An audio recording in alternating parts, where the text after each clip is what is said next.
Mysticism is not about beliefs, but experience.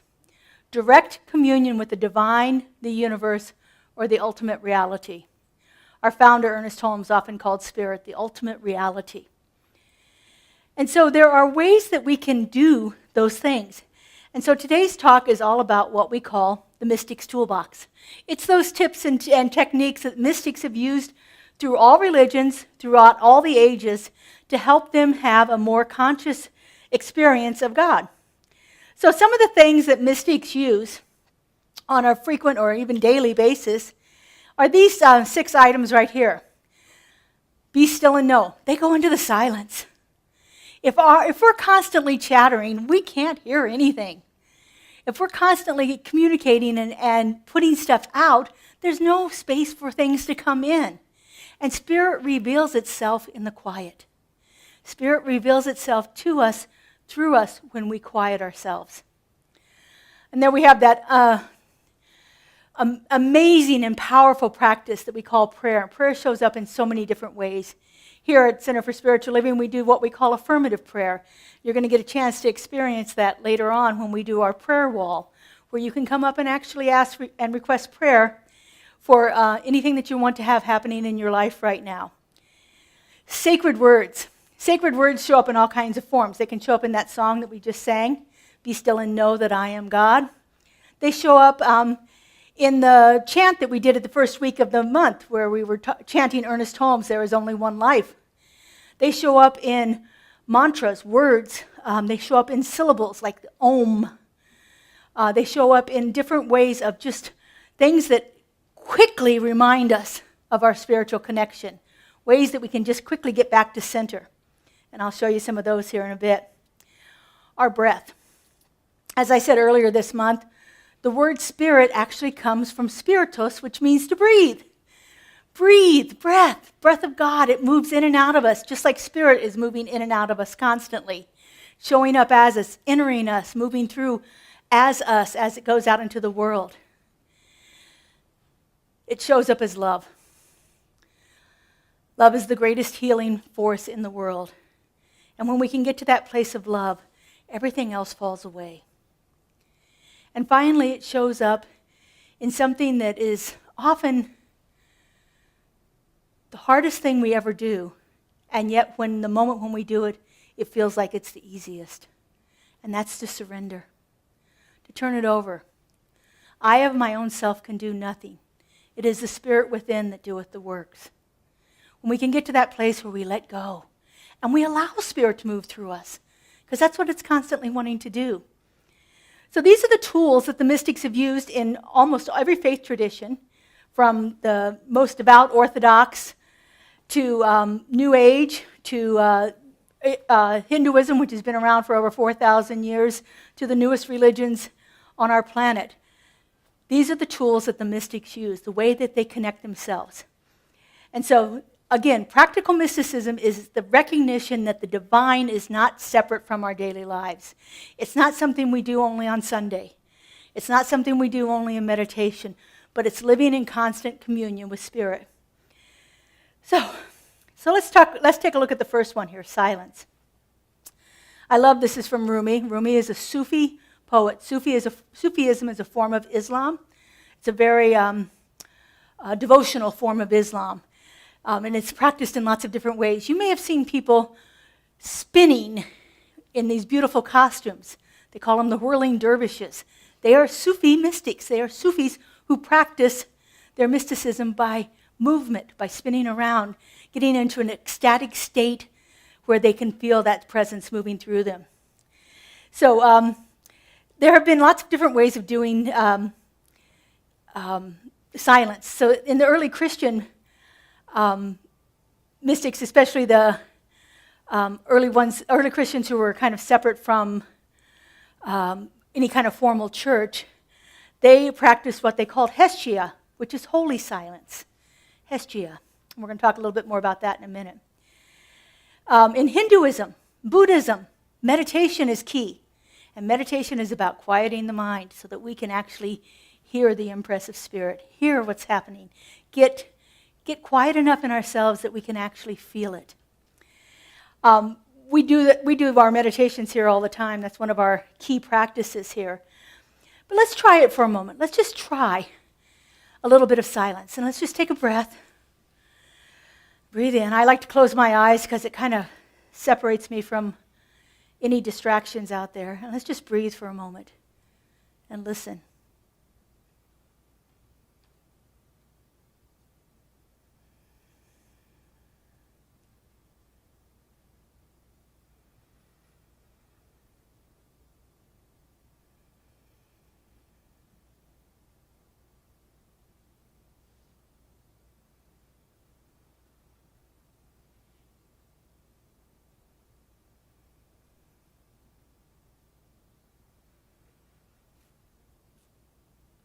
All right. Now, you may not have heard anything, but how many of you feel calmer? Feel a little more centered, a little more grounded, hands going up all over the place. Breathing, silence, closing our eyes and being still can take us to that place. When the world is chaotic around us, this is a powerful practice. It's a very powerful practice for us. Our founder, Ernest Holmes, writes this in The Science of Mind. Be still and know that the spirit within you is God. And in this stillness, all wisdom and power are revealed. Now, sometimes you have to be a little more still than 30 seconds like we just practiced. But everything gets revealed when we are quiet. As long as we're active and moving about, sometimes it's difficult to hear that voice of spirit. So in the second one that we were talking about, prayer, St. Teresa of Avila, I've spoken about her a little bit this month. I love what she says about it. She had a phenomenal relationship with Spirit, and they were friends. They were friends. It was an intimate, personal relationship. And she says this, for prayer is nothing else than being on terms of friendship with God, frequently conversing in secret with God who, we know, loves us. When we're training practitioners here, we often say that our prayer is gossiping with God. We're talking about somebody. When we're praying for somebody else, we're talking about that person with this divine, loving intelligence that only wants the best and the highest to unfold. And so we're gossiping with God like you would a good friend over a cup of coffee. We're sitting here chatting about it and developing that relationship. Many of the people that I know, ministers and practitioners that I know, give God a special name. I have a friend that calls it Ta, T-A, which for her means the all. And so she just talks to Ta. I have another friend that calls it Howard. Our Father who art in heaven, hallowed be thy name.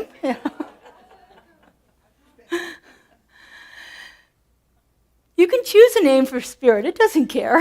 It doesn't matter what you call it. Whatever works for you, that gets you to that place of intimacy with it. So, in the Sufism, they practice something called zikr, which is reciting the 99 names of God over and over again as a prayer. They also, of course, in Islam have their devotional prayers 5 times a day, where they face the east and kneel and pray, and there's a whole ritual that goes along with it. Imagine devoting your life to being in contact with Spirit that many times a day.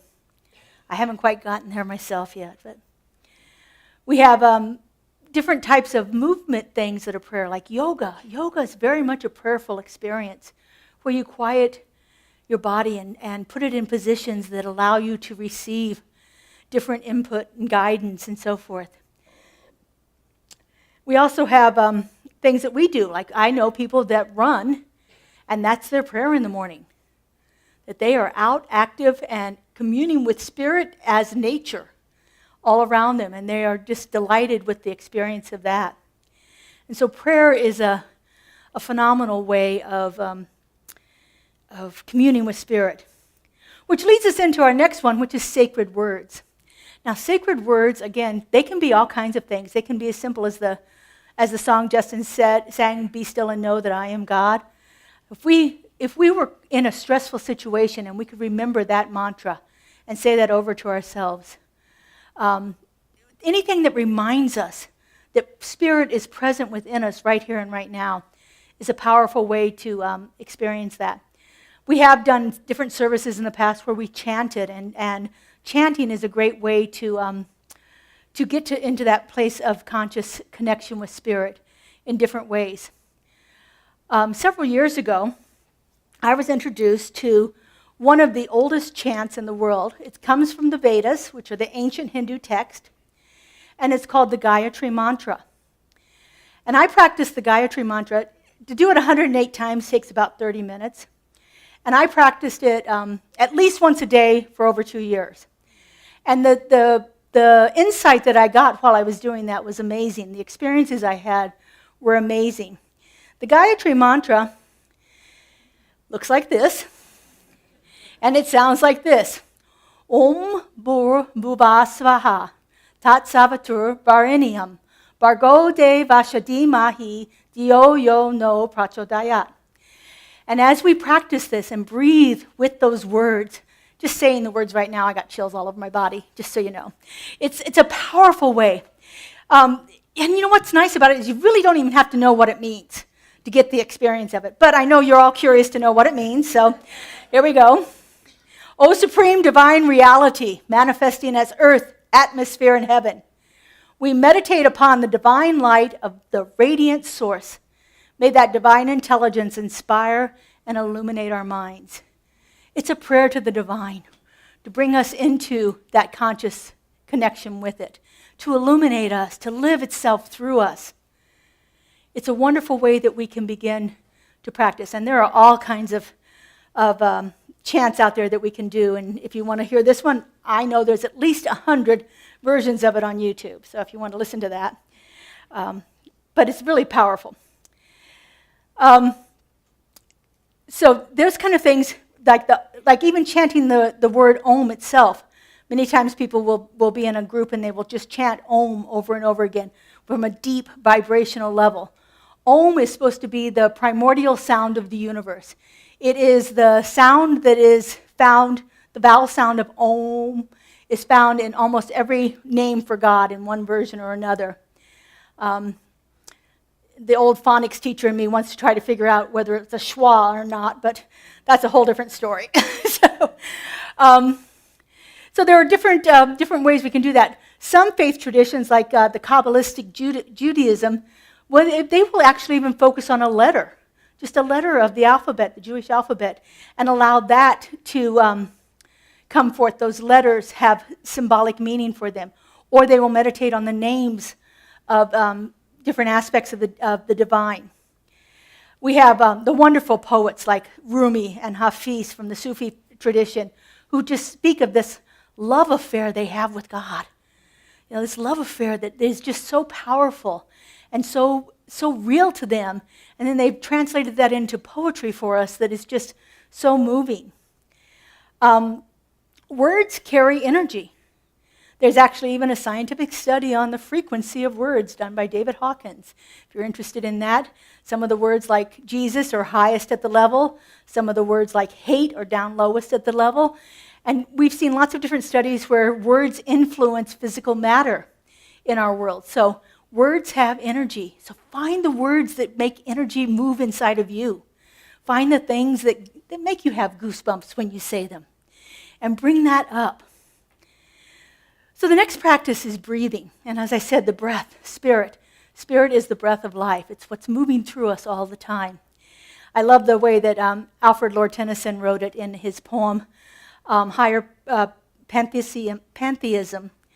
He writes, closer than breathing and nearer than hands and feet, as he's talking about spirit. Closer than breathing, nearer than our hands and feet. Now you can imagine the connection that we have with spirit when we think of it in those terms, that it is the breath that is moving through us, breathing in and breathing out. And when it breathes out, that breath moves out to other people, and it's breathed in and out through them. And so it makes that unity, that consciousness of unity, so palpable in our experience when we can focus on our breath. There are other ways that we can do this in different traditions, like in the yogic tradition, they have, I can always get this word right, pranayama breathing, which is that focused breathing. I did this for a few months with some friends, and we did all kinds of different breathing techniques to allow us to move energy in our body, and to get to an idea of more connectedness with our bodies and with what's happening around us. The Christian mystics have, the Orthodox Christian mystics have a practice that they call the Jesus prayer. And the Jesus prayer is done with the breath. And it's using the breath as you say these words. So I thought we could practice this together. Now, some people may have, as we say, recovering Catholics or recovering Christians, where you've been traumatized by something in a different faith tradition. And so seeing words like Lord kind of trigger us. But let's set that aside for a moment and just think of the energy that's behind this. And so, Lord Jesus Christ, Son of God, have mercy on me, is the Jesus prayer. And so to do this, we say the first part as we are breathing in, and we imagine that presence, that Christ presence. Remember, Christ is the illumined one. This is not necessarily a one individual person, but it's that idea of illumined consciousness. And so breathe in, and as you're breathing in, you can say it silently to yourself or out loud, Lord Jesus Christ, Son of God. As you breathe in, filling yourself with that essence of Christ consciousness. And then we breathe out in surrender. We breathe out in surrender. Have mercy on me. We let go of everything that we think we may have done wrong, everything that we are wanting or desiring, we just let it go. And so it's a prayer of breathing in connection, and breathing out in surrender. And so this takes us to the next one on our list, which is love. Our founder, Ernest Holmes, writes, where love abides, fear and doubt disappear. Love is the very presence of God flowing through everything, all things. Where love abides, fear and doubt disappear. Anybody experiencing any fear and doubt right now? Imagine turning that over to love. Imagine turning that over to something that will dissipate it. Imagine taking that to a different place in consciousness. Last week I mentioned another chanting practice that I've done for years that is actually totally transformative for me. I did this practice for forgiveness, but it's done for many different reasons. It is a love practice. It is a compassion practice. It comes from the Buddhist faith, and they call it, it's a teaching in Buddhism, so it's called a sutta. And so this is the Metta Bhavana Sutta. And so it's the teaching of loving kindness. And so Justin and I would like you guys to play along with us here for a minute. We're going to do this together because I don't know about anybody else, but there's a lot stirred up inside of me right now. And this is one of those things that I can use to apply to it. And so Justin's going to doodle along, and then there's going to be an opportunity for you to sing. He's going to sing the verse first. Trust me, you'd rather hear him sing than me. And then you guys will repeat it. So we'll sing each verse twice. This is the first verse. So I invite you to close your eyes. Take in a deep breath. May I be filled with loving kindness. May I be your will. May I be peaceful and at ease. And may I be happy. Let's sing. May I be filled with loving kindness. May I be your will. May I be peaceful and at ease. And may I be happy. Now turn your attention to someone in your life that's troubling you right now. This could be a personal person, someone that you know intimately, or it could be someone that you're just aware of out in the world, something that is bothering you right now. And get a clear picture of their face in your mind.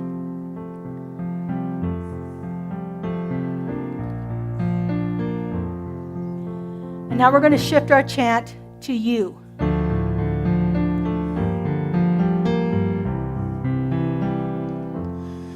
May you be filled with loving kindness.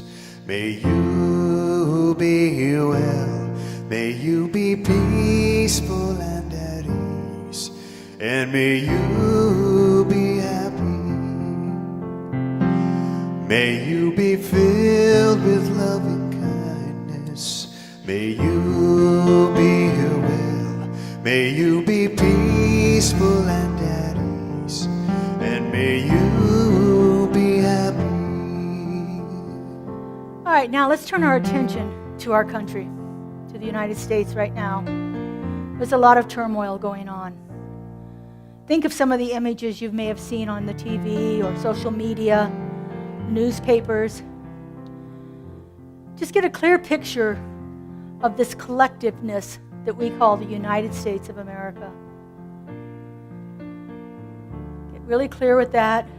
Breathe into it. If you feel anything disturbing you, just breathe into it. And now we shift our chant to we. May we be filled with loving kindness. May we be well. May we be peaceful and at ease. And may we be happy. May we be filled with loving kindness. May we be well. May we be peaceful and at ease. And may we be happy. And now we turn back to ourselves. And this time we affirm that we are happy. The first time was more of a request for us to be happy. But this one is about we are happy now, right here and right now. We are claiming this, standing in our power, knowing it is the truth of our being. And so we shift it back to I am filled. May I be filled with loving kindness. May I be well. May I be peaceful and at ease. And may I be happy. I am filled. I'm filled with loving kindness. I am well. I am peaceful and at ease. And I am happy. I am filled with loving kindness.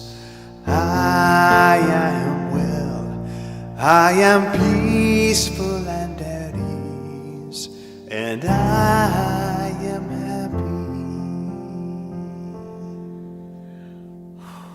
happy. So taking a breath.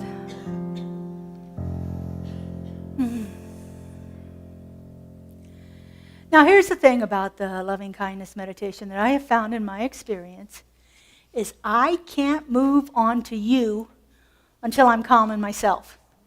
And so I had to do it over and over and over again. Some days, I never got past may I be filled with loving kindness before I could ever turn it over to may you be filled with loving kindness. And the moment I would go to you, be filled with loving kindness, I'd get worked up again, and I'd have to go back to may I be filled with loving kindness. We can't know it for someone else until we feel it inside of ourselves. And so work on feeling it inside of ourselves as much as possible. This particular version comes from a chant written by Karen Drucker. There are literally thousands of versions of the Metta Sutra out on YouTube. You can find all different ways of doing it. I happen to like this one because it seemed to be very melodic, and it's the one I learned. So that's why I like it. As we do this, we can begin to shift our experience of things. Now you notice that we turned our attention to somebody else. When we do that, we don't have to talk to them. We don't have to tell them anything. We don't have to say we're doing this practice for you so we can get over our anger with you or whatever's happening in the world. It doesn't matter. Because it works at a level of consciousness that transcends anybody's boundaries or anybody else having to know. When we put it out there in the universe that way, it is powerful. It is palpable. It transforms lives when we begin to shift how we feel about things inside of us. This is the work of the mystics. This is what the mystics have known throughout all ages. There's really nothing secret about it. It is practical, spiritual tools applied consistently. And the consistency is the key right there. Choose whatever it is that works for you. Like I said, I've gone through lots of different versions of this. I've breathed, I've chanted, I've sung the loving kindness. I have done lots of different things. And I go back to them, depending on the situation, depending on what I need to work through in my life. We are on that constant upward spiral of evolution. And so sometimes things work for a while, and then we have to shift them and find a different practice. And then sometimes we can go back to a practice that worked before because we're now in a different place in consciousness where we are practicing at a different level, where we can actually begin to see different results in our lives. And so whatever it is, whatever works for you, begin to find those things in your life, whatever resonates with you. Some of it could be something from your early religious trainings that taught you a specific prayer. I remember learning, now I lay me down to sleep, I don't really use that one much anymore because I don't need that one. But, or the Lord's Prayer. The Lord's Prayer is so powerful. Don't get caught up on the words. Look for the intent behind it. As I said with the Gayatri, it doesn't matter what it means. It's the energy that is moving through me as I'm chanting it. That's where the power is. That's what's happening in consciousness to shift things in my life. I don't have to focus on the meaning. I have to find the things that resonate with me. And that's what the mystics do. And so we're going to close with our final practice here, which I talked a little bit about before, which is prayer. And we're going to do our special kind of prayer this month. We do this once a month. This is called a prayer wall. And so I'm going to invite our practitioners to come up. Our spiritual practitioners are licensed to do this kind of work for you. They are, in lack of a better word, spiritual counselors, spiritual guides to help you move through challenges in your life. They spend a minimum of 4 years studying things like I just talked about, to where they can get to a place where you can tell them a situation that you're having in your life, and they can quickly get to the truth. Come on, stand in front of me. It's okay. We'll put the short people in front of me. We're good. The height-challenged people.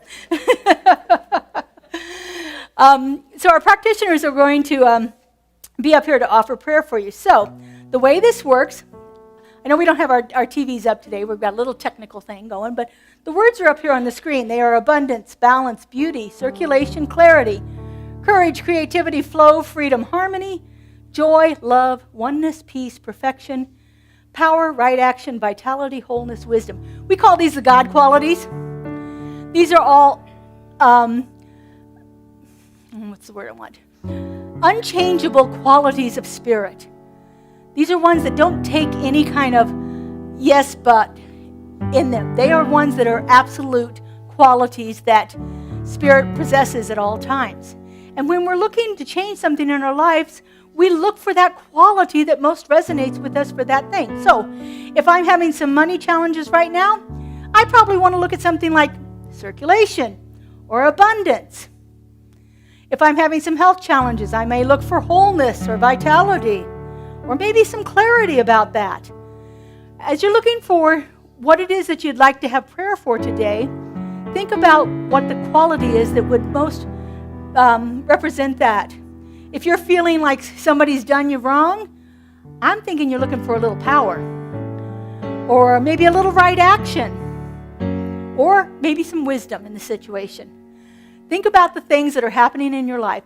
If everything is going great, what would you like to have more of? What would you like to have more of in your life? So I'm going to start off our treatment, which is, we call our prayer spiritual mind treatment or affirmative prayer. And it has 5 stages. The first 2 stages I will do, which is recognition, which is where I'm going to talk about God. I'm just going to describe the qualities of God. The second stage is unification. That's where I know that if God is all of this, I've got to be this too, because I know that I am one with Spirit. And then the third stage is your part. It's where you're going to come up and receive. The practitioners are going to do it. So you don't have to come up and pray for them, but they might appreciate it. You come up and you tell them what your name is, And you say, I would like wisdom. So I'd say, my name is Laura, and I would like clarity. My name is Laura, and I would like abundance. And then the practitioner is going to say that third stage of our treatment, which we call realization. We are realizing the truth. When everyone is done, I'm going to give thanks. That's the fourth stage. And then we're going to let it go. So I invite you to, and when we go to do this, I'd like you to all to come up to the middle aisle. So stand up, come to the middle, walk up, and when you're, 2 lines, yeah. And when you're done, go around the sides to go back to your seats. Okay? All right, so let's just turn within here. I do that by taking a breath. That breath connects me with spirit. I close my eyes, which shuts out any outside distractions. And I just simply open myself. And so I know that right here and right now, there is only one. One power, one presence, one divine creative love intelligence that has brought forth everything into existence. I know that this one is the fullness and the allness and the isness of all life. I know it was there in the beginning before ever the world began, and it will continue throughout all eternity. I know that this one is everlasting and eternal, that this power and this presence is creating itself over and over and over again as each one of us.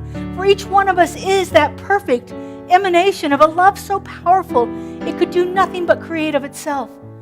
And it creates itself beautifully through our hearts and our hands and our minds and our souls. I know this one is love, perfection, wholeness, wisdom, clarity. I know that it is infinite in its nature and everlasting in its action. And so knowing this truth, I invite you to come forward and speak your prayer request to our practitioners.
And so we just give thanks.